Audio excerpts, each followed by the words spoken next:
all forms of suffering basically spring from our inability to allow things. Seemingly, it springs from our inability to accept things the way they are.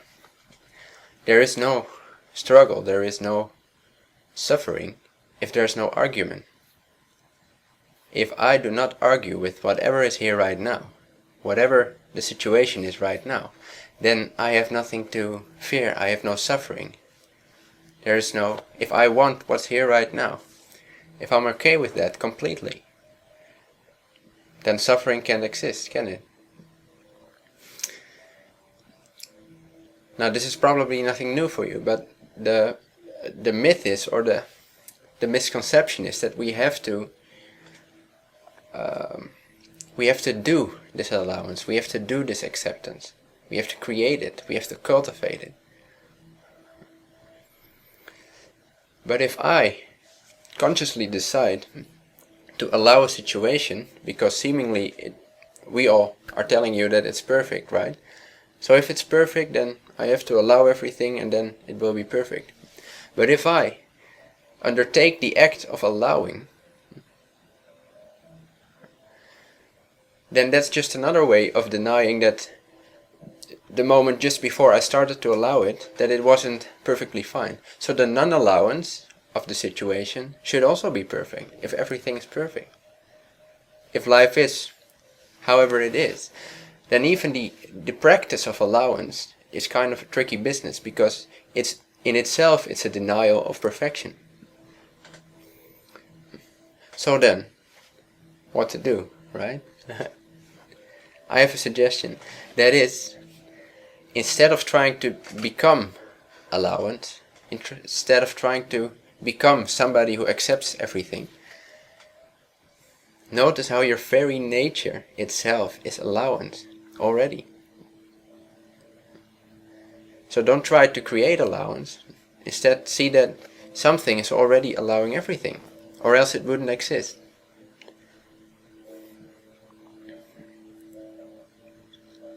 And you could call it many names, you could call it love, you could call it God, if you will, you could call it the source, you could call it life, you could call it awareness.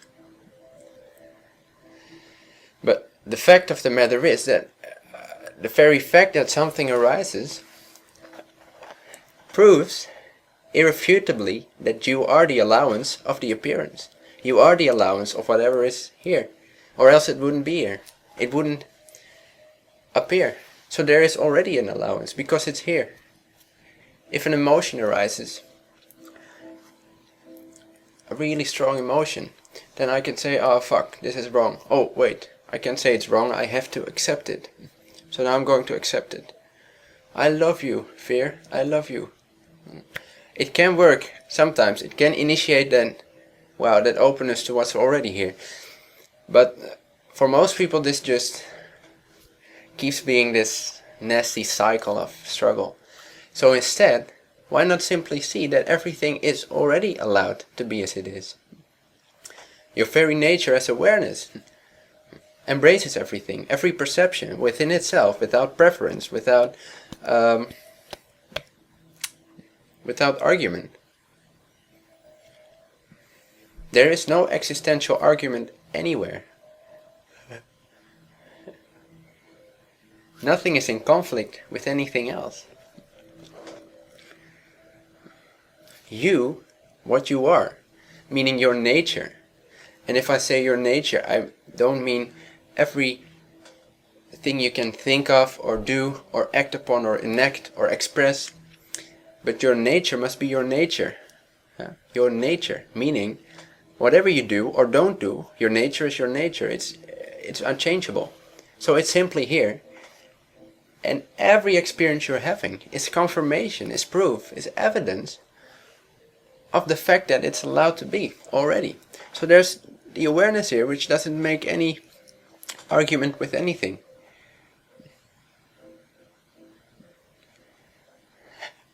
With nothing whatsoever. So even when you don't feel, when you don't have the feeling of I'm allowing everything to be as it is, but if the feeling is total conflict, then simply notice that something apparently allows this to be. because it's here.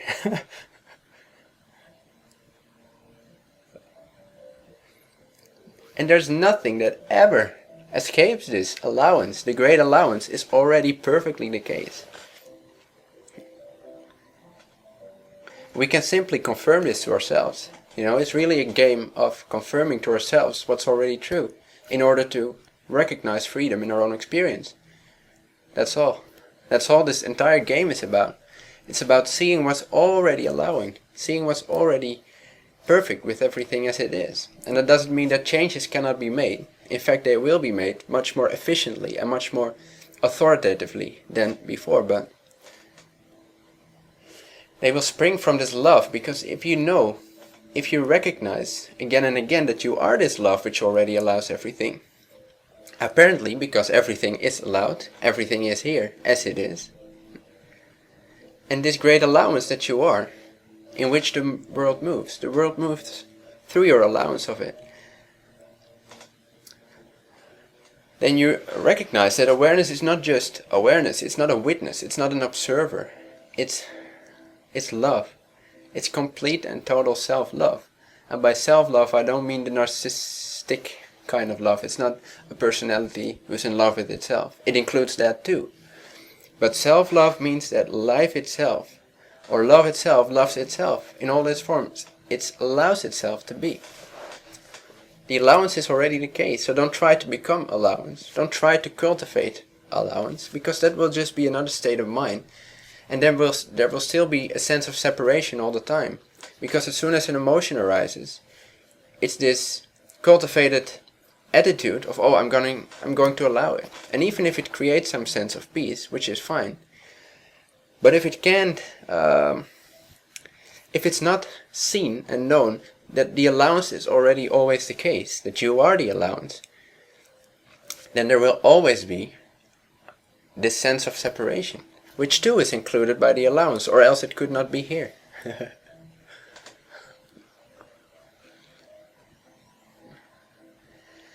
So the very fact that I'm speaking to you right now, the very fact that you're listening to me, the very fact that you're having this experience, whatever emotion or thought or idea may arise, it doesn't matter, because it's allowed already. It's forgiven already. There is no sin.